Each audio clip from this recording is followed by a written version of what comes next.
बिल्कुल इसके उलट तस्वीर बता रहे हैं। देवेंद्र जी, भाजपा पर पार्टियां तोड़ने के बड़े आरोप लगते हैं, खासतौर पर चुनाव से पहले।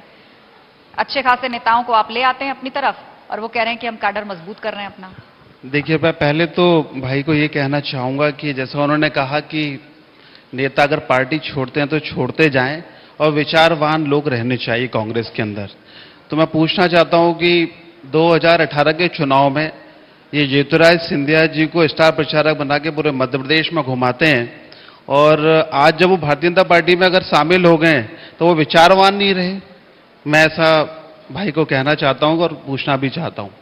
दूसरी बात, पार्टी तोड़ने की बात की गई तो देखिए, भारतीय जनता पार्टी के अगर आप पुराना इतिहास देखेंगे, अटल बिहारी वाजपेयी जी की सरकार एक वोट से गिर गई, पर उन्होंने कहा था कि मैं ना खरीद फरोख्त नहीं करूंगा, चाहे मेरी सरकार गिर जाए तो गिर जाने दो। उसी पर आज भी हम कायम हैं। और रही बात पार्टी को तोड़ने की, तो देखिए 28, 22 कई जगह एमएल, चाहे कर्नाटक हो चाहे मध्य प्रदेश हो, हम किसी के पास नहीं गए हैं। उनकी बात कांग्रेस में लगातार नहीं सुनी जा रही थी और लगभग 16-17 महीने की सरकार कांग्रेस की यहां रही, जब विधायकों की बात अनसुनी कमलनाथ जी ने की और कोई ऐसा शीर्ष नेतृत्व उनके पास नहीं था जो उनकी बात को सुने और उनका निदान कर पाए। तो निश्चित तौर पर जो 5 साल के लिए विधायक चुनकर आता है वो चाहता है कि मेरे क्षेत्र में कुछ ना कुछ बड़े काम हो, और मुख्यमंत्री जी केवल छिंदवाड़ा के अलावा उस समय कुछ देख नहीं पा रहे थे, इसीलिए उन्होंने भारतीय जनता पार्टी को समर्थन दिया और आज फिर से मुख्यमंत्री जी, माननीय शिवराज जी को मुख्यमंत्री बनाकर मध्य प्रदेश में वो विकास की धारा में जुड़ गए हैं। और कहा जा रहा है कि इस बार शिवराज जी का अंदाज भी बदला है, बुलडोजर चल रहा है। देखिए, बुलडोजर सिर्फ गरीबों पर चल रहा है।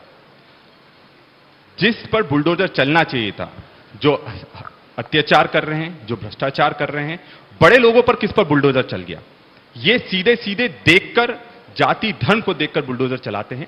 और सबसे बड़ी बात जो सीधे तौर पर जाति धर्म कैसे, कोई तो कागज होगा ना इनके पास कि संपत्ति लीगल है या कैसे कमाई गई है। जिस तरह से मेरे भाई ने ये कहा कि ज्योतिरादित्य सिंधिया जी बीजेपी में चले गए और बीजेपी में उन्होंने अपना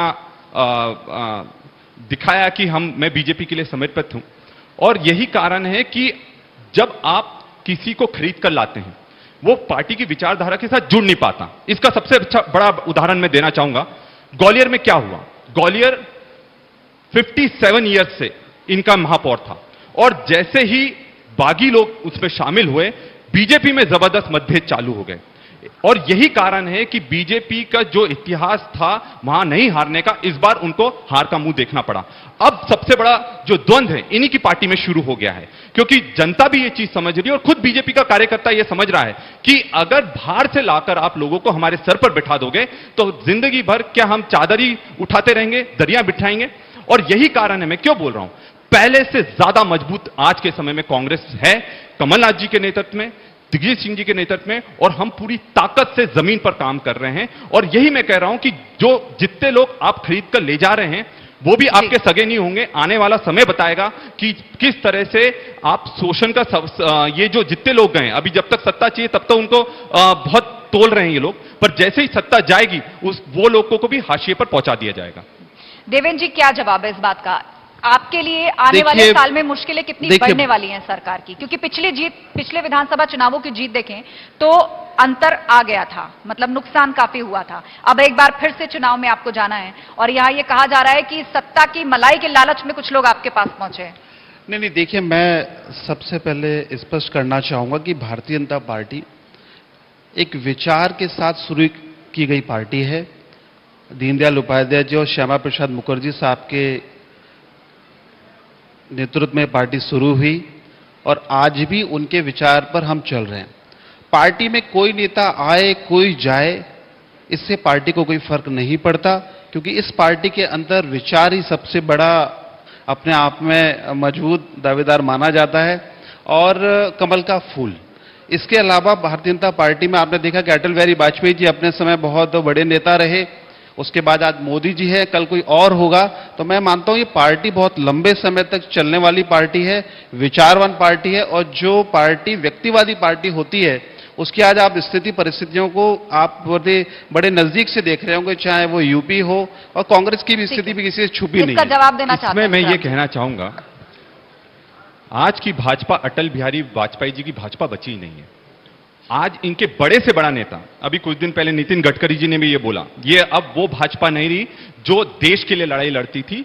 अब सिर्फ व्यक्तिवाद की लड़ाई हो गई। भाजपा का मतलब सिर्फ दो लोग, अडानी जी और अंबानी जी, और उनके नीचे आते हैं प्रधानमंत्री जी और अमित शाह जी। और ये वो पार्टी नहीं बची है कि जो उसूलों पर चलती थी, जो जिनके भी इन्होंने नाम लिए।